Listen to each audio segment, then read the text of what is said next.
तो चलिए आज हम लोग न्यू चैप्टर स्टार्ट करते हैं, how to get organism reproduce, जीवों में जनन। इस चैप्टर में 2-3 ऐसे वर्ड्स का यूज करेंगे जिसको समझना बहुत जरूरी है। तो सबसे पहले तो एक वर्ड आएगा ऑर्गेनिज्म, ठीक है। ऑर्गेनिज्म में होता है जीव, ठीक है। और जीवों की जो संतति होती है जिसको ऑफ स्प्रिंग के द्वारा हम सूचित करेंगे उसको ऑफ स्प्रिंग ही बोलते हैं। ऑफ स्प्रिंग, उसके जो जीव का जो संतान होता है उसको ऑफ स्प्रिंग बोलेंगे। इस अध्याय में 2 तरह के रिप्रोडक्शन होते हैं। जितने भी ऑर्गेनिज्म है इन दी वर्ल्ड, नहीं इन दी इन्वायरमेंट, 2 तरह के रिप्रोडक्शन होते हैं। फर्स्ट रिप्रोडक्शन का नाम है एसेक्सुअल रिप्रोडक्शन और सेकंड का नाम है सेक्सुअल रिप्रोडक्शन।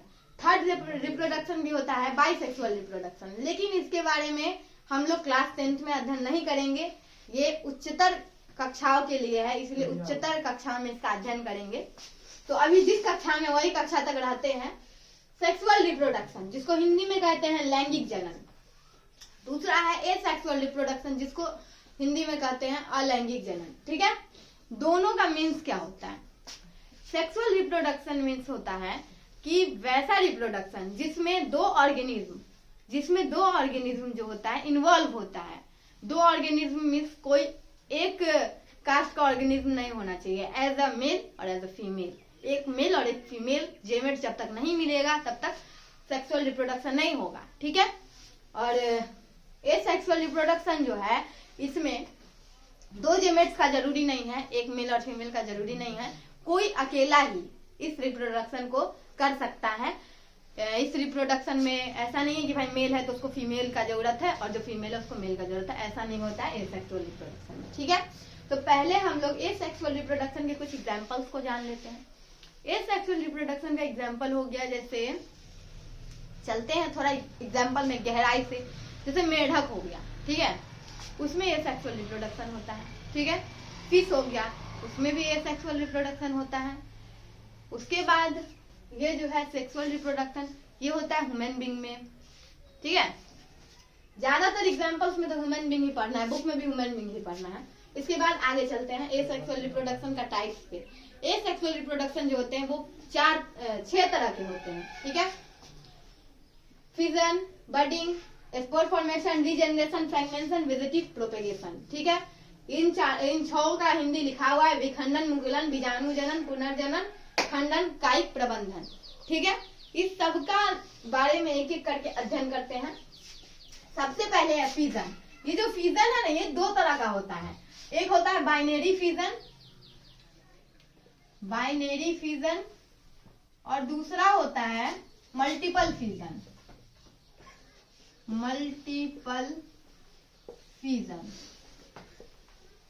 बाइनरी फिजन को हिंदी में बोलते हैं द्विखंडन और मल्टीपल फिजन को हिंदी में बोलते हैं बहुखंडन। अगर हिंदी के अनुसार चला जाए तो मीन्स तो बहुत ईजी है। द्विखंडन मतलब कोई भी ऑर्गेनिज्म 2 पार्ट में डिवाइड हो जाता है, बहुखंडन मतलब कोई भी ऑर्गेनिज्म बहुत सारे पार्ट्स में डिवाइड हो जाता है, ठीक है। बाइनरी फिजन किस ऑर्गेनिज्म में होता है? बाइनरी फिजन जो होता है अमीबा में होता है। अमीबा जैसे ये हुआ अमीबा अपना, इसका हो गया बीच का न्यूक्लियस, ठीक है। ये बढ़ते बढ़ते ये इस तरह से ऐसा ही आकृति ले लेगा, ये 2 न्यूक्लियस अलग अलग बढ़ जाएगा। जब 2 न्यूक्लियस अपना बना रहा है तो उसके बाद बीच से ये डिवाइड हो जाता है 2 पार्ट में। एक पार्ट अपना इधर अमीबा बनाया और दूसरा पार्ट अपना इधर अमीबा बनाया, बस यही हो गया। ये हो गया इसका बाइनरी फिजन किसमें हुआ? अमीबा में हुआ, ठीक है। अगर एक एग्जांपल के द्वारा समझा जाए तो बहुत सिंपल है बाइनरी फिजन, ठीक। इसमें क्या हुआ? 2 खंड में विभाजित हुआ, 2 पार्ट में विभाजित हुआ, 2 से ज्यादा पार्ट में तो विभाजित नहीं हुआ। 6 में तो नहीं हो गया, 7 में तो नहीं हो गया, 2 में विभाजित हुआ, 3 में भी विभाजित नहीं हुआ, 2 में विभाजित हुआ, इसीलिए इसको बाइनरी फिजन यानी कि द्विखंडन कहते हैं। उसके बाद है multiple fission. Multiple fission means क्या होता है कि वैसा फिजन मतलब वैसा खंडन जिसमें बहुत पार्ट डिवाइड हो, कोई 2 पार्ट नहीं 2 से ज्यादा पार्ट डिवाइड होता है, उसको मल्टीपल फिजन कहते हैं। एज एग्जाम्पल में अगर लिया जाए कोई ऑर्गेनिज्म है, ठीक है, उसका साइटोप्लाज्म ये हो गया उसका न्यूक्लियस, ठीक है। इसमें क्या होता है ये अपने डॉटर सेल्स बनाते पूरा साइटोप्लाज्म को भर देते हैं, ठीक है। साइटोप्लाज्म को पूरा भर दिए, उसके बाद क्या होता है साइटोप्लाज्म एट द टाइम के बाद क्या होता है, ब्रस्ट कर जाता है, और ब्रस्ट करने के बाद उसके अंदर जितने डॉटर सेल्स हैं सारे के सारे डॉटर सेल्स बाहर आ जाते हैं, और जितने भी डॉटर सेल्स हैं वो ऑफस्प्रिंग बन जाते हैं एज अ ऑर्गेनिज्म। ऑफस्प्रिंग हम बताए थे पहले, किसको हम किस चीज को ऑफस्प्रिंग के द्वारा सूचित करेंगे, तो बस आप वही समझिए, ऑफस्प्रिंग वही हुआ। और ऑफस्प्रिंग के थ्रू क्या होता है, डॉटर सेल्स बाहर आ जाते हैं as a offspring of the organism. ठीक है, उसके बाद क्या होता है, वो जो ऑफ स्प्रिंग है वो न्यू ऑर्गेनिज्म में परिवर्तित हो जाते हैं। अगर उस सेल के अंदर मान लिया जाए ये कोई सेल है, इसके अंदर नहीं, ये सेल नहीं, ये एक ऑर्गेनिज्म है, इसके अंदर बहुत सारे डॉटर सेल्स हैं, 10 डॉटर सेल्स हैं, मान लिया जाए 10 डॉटर सेल्स हैं, तो ये जो अपना रिप्रोडक्शन का वर्क करेगा बाय एसेक्सुअल मेथड। ठीक है, एसेक्सुअल मेथड में ही इसमें रिप्रोडक्शन होता है। तो एसेक्सुअल रिप्रोडक्शन के थ्रू जब इसमें डॉटर सेल्स होगा, मान लिया जाए 10 डॉटर सेल्स है, तो 10 डॉटर सेल्स जब इसके अंदर है तो ये ब्रस्ट करके भी 10 का 10 डॉटर सेल्स ही निकालेगा बाहर। ऐसा नहीं कि कोई 9 ही निकलेगा, कोई एक ही निकलेगा, ऐसा नहीं है, पूरा का पूरा 10 निकलेगा। सोचा जाए अगर एक तरह से, एक विचार से, कि ऐसा ऑर्गेनिज्म अगर आपको हम बताएं इसके बारे में, इसका एग्जाम्पल के बारे में, तो आप भी सोचेंगे भाई एक ऑर्गेनिज्म इतने सारे ऑर्गेनिज्म को कैसे बना सकता है, इतने सारे ऑफस्प्रिंग कैसे बना सकता है। इसका जो है एग्जाम्पल जानते हैं, इसका एग्जाम्पल है मलेरिया। ठीक है, मलेरिया एक ऐसा जीव है जिसमें मल्टीपल फ्यूजन होता है। ठीक है, मल्टीपल फ्यूजन के थ्रू ही वो बहुत सारा क्या करता है, अपने पैरासाइट अपने ऑफस्प्रिंग को बनाता है। ठीक है, और ऑफस्प्रिंग के थ्रू क्या करता है, अपने जीवों को बनाता है, अपने संतति को उत्पत्ति करता है, किसके थ्रू, बहुखंडन के थ्रू। ठीक है, तो ये चीज हो गया द्विखंडन और बहुखंडन। इसमें अंतर समझ लेना है, एग्जाम में बहुत VVI क्वेश्चन आता ही आता है कि द्विखंडन और बहुखंडन में अंतर स्पष्ट करें। ठीक है, तो यही अंतर होता है कि द्विखंडन में सिर्फ कोई भी जो ऑर्गेनिज्म है वो सिर्फ 2 पार्ट में डिवाइड होता है, और बहुखंडन में क्या होता है, कोई भी ऑर्गेनिज्म बहुत सारे पार्ट में डिवाइड हो जाता है। और ऐसा नहीं कि ये जो ऑर्गेनिज्म जो डिवाइड हुआ बहुत सारे पार्ट में, तो ये ऑर्गेनिज्म खत्म हो गया, अब इसके बाद जो इसके अंदर इतना डॉटर सेल्स, सब डॉटर सेल्स एक न्यू ऑर्गेनिज्म के रूप में परिवर्तित हो जाता है। इसे सोचा जा सकता है कि एक दिन में मच्छर कितना सारा मच्छर बनाता होगा, ऐसे थोड़ी गर्मी के टाइम में मच्छर घर से उठा के ले जाएगा, भैया सब ना बोलती है घर से उठा के ले जाता है मच्छर सब एज इट इज। ठीक है, इसके बाद है बडिंग। बडिंग क्या होता है, मुकुलन। ठीक है, मतलब कि ये जो है इसको समझिए, ये कोई पार्ट है, इसमें से निकला एक कली। ठीक है, जिसको मुकुल कहते हैं हिंदी में, बड कहते हैं इंग्लिश में। ठीक है, ये निकलने के बाद क्या हुआ, ये आगे बढ़ा और फिर ये थोड़ा बड़ा होने लगा। ठीक है, उसके बाद क्या हुआ, ये 2 बन गया। ठीक है, अलग होके 2 बन गया, टूट करके अलग हो गया और 2 बन गया, यही हो गया बडिंग। ठीक है, जिसको मुकुलन कहते हैं हिंदी में। ये होता है हाइड्रा में।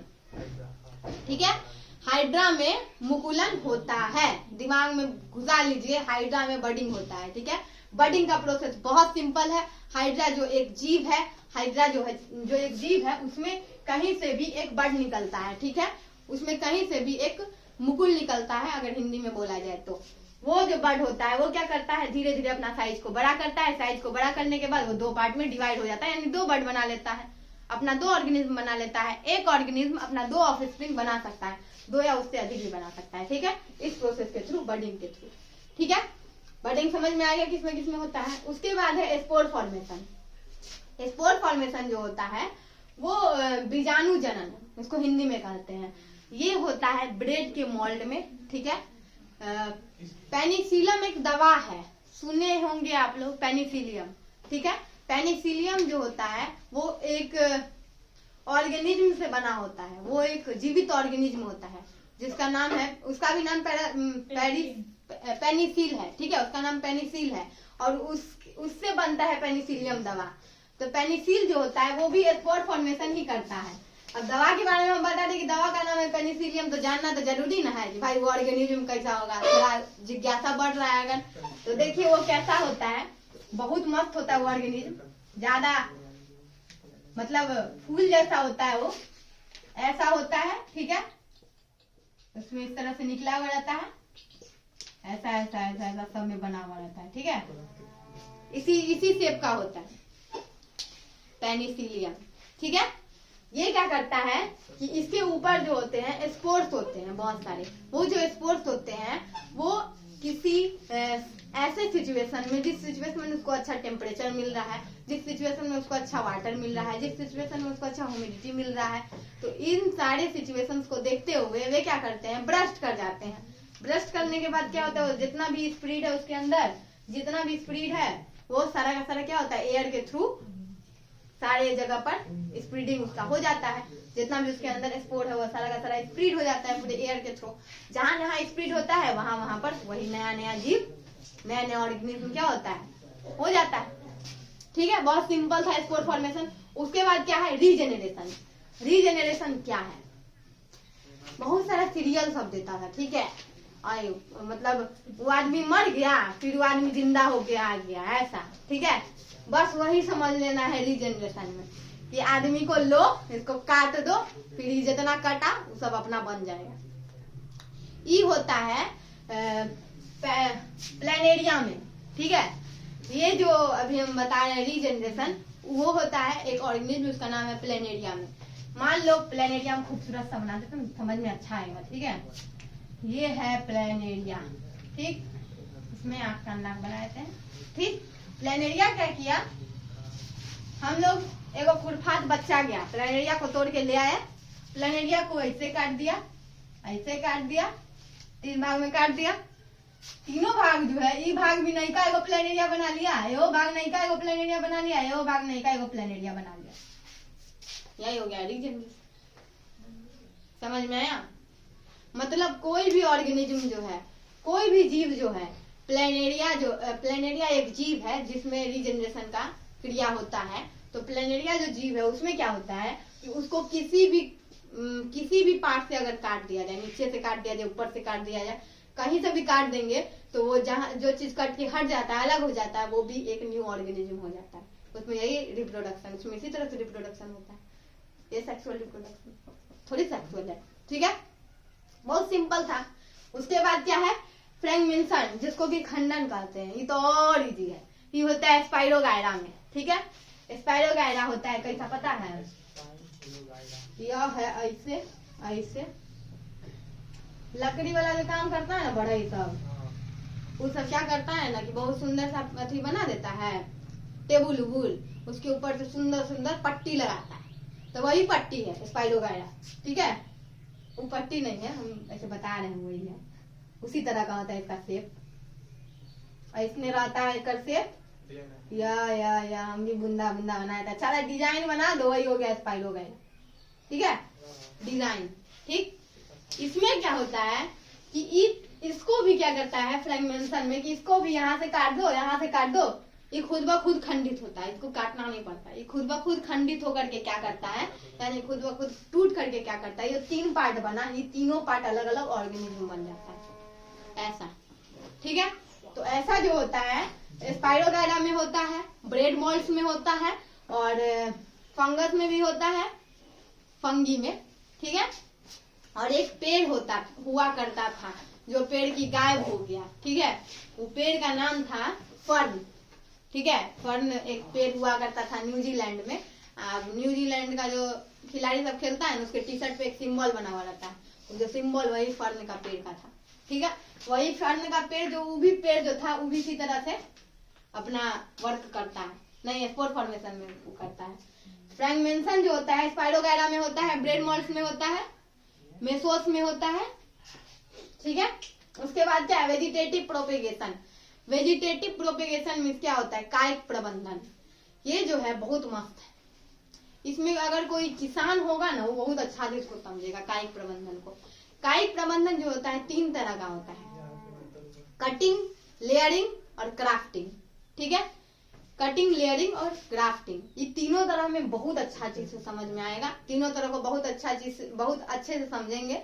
तो पहला है वेजिटेटिव प्रोपेगेशन में कटिंग। कटिंग में क्या होता है कि किसी भी चीज को काट दो बीच से, उसको रोप दो। हम लोग के दिमाग में दे ना कटिंग का मीन्स, लेकिन इसका मीन्स इतना इजीली नहीं होता है। एज कोई आलू ले लीजिए, आलू के ऊपर में क्या होता है, बन गया अगर उसका मुंह कान, मान लिया जाए ये आलू है, ठीक है, इसके ऊपर में बन गया इसका मुंह कान, ऐसा ही ना होता है, आलू के ऊपर बन जाता है कभी कभी। तो इसको क्या करना है, बीच से काट देना है, ठीक, और इसको मिट्टी में जाके रोप देना है। क्या होता है, नया आलू हो जाता है, होता है ना। यही प्रोसेस होता है कटिंग का, कटिंग के थ्रू ही होता है आलू ऐसा, ठीक है। तो कटिंग में क्या है, जब उसमें कोई नया मुकुलन निकलता है, कोई नए जीव में आलू तो वहां पर जीव हुआ ना, वहां पर जीव हुआ आलू, और उस जीव को क्या किया हम लोग, रोप दिए। रोपने के बाद क्या हुआ, उसमें से निकला आलू, फड़ा। तो ये वेजिटेटिव प्रोपेगेशन में होता है, ठीक है। वेजिटेटिव प्रोपेगेशन में क्या है, कायिक प्रबंधन। अगर हम लोग इसका हिंदी को ताखा पे रख दें और सिर्फ इंग्लिश को लेके करें तो वेजिटेटिव मीन्स, अगर वेजिटेटिव और वेजिटेबल एक वर्ड से मिलता जुलता रहा है, मतलब वेजिटेबल के बारे में इसमें पढ़ना है, सिंपल सा बात है, ठीक है। तो वेजिटेबल में क्या, आलू को लेके चलो ना, एगो आलू कौन सी को रोप सकते हैं, ईखों को रोप सकते हैं, क्या ईख को काट लो बीच से और उसको थोड़ा तिरछा करके, नहीं ईख को बीच से काट के उसको भी रोपा जाता है, ठीक है। ऐसा बात नहीं है कि खाली खाने के लिए, उसको रोप करके बनाया भी जा सकता है नया, उसके गांठ पर से, ये ना होता है, उसको गांठ को लेकर के ऐसा रोपना है कि उसका गांठ मिट्टी के अंदर है, उसमें से रूट्स निकल जाते हैं, उसके बाद प्लांट बन जाता है। ऐसा रोज भी जो होता है, रोज को भी अगर बीच से काट दिया जाए, रोज की डंटी को, उसके स्टीम को अगर काट करके रोपा जाए तो वो भी एक प्लांट बनता है, होता ही है। तो ये क्या हो गया, कटिंग हो गया। क्राफ्टिंग में क्या होता है कि जैसे बहुत सारा सब नर्सरी वर्सरी में सुने होंगे आप लोग ही, कलम निकालता है, कलम निकालना हो गया, फिर ये थल्ला मारना हो गया, ठीक है। कलम निकालना क्या होता है, कलम निकालने के लिए क्या होता है, कोई बड़ा सा भी पेड़ रहता है ना, उसका कोई स्टीम है, मान लिया जाए कोई बड़ा सा पेड़ का स्टीम है, उस स्टीम का जो लास्ट पॉइंट होगा, लास्ट जो उसका ब्रांच जो अटैच होगा बड़े से स्टीम से, ठीक है, उसमें क्या करता है, मिट्टी लगा देता है, ठीक है। उसको काट करके उसमें मिट्टी लगा देता है। मिट्टी लगाने के बाद क्या होता है कि वो अलग हो जाता है, उससे काट के मिट्टी लगा अलग ना होगा, उसमें जड़ निकल जाता है, जड़ निकल जाता है। उसके बाद या तो तुम उसको पानी में रख के उसमें जड़ निकालो, या नहीं तो उसको उसी में लगले रहने दो, जड़ निकल जाएगा, उसके बाद लेके उसमें बहुत सारा मिट्टी डाल के पैक कर दो, हो गया नया प्लांट, ठीक है। बहुत इजी है, किया जाता है, आम में होता है, फिर अमरूद में होता है, ठीक है, सब में होता है।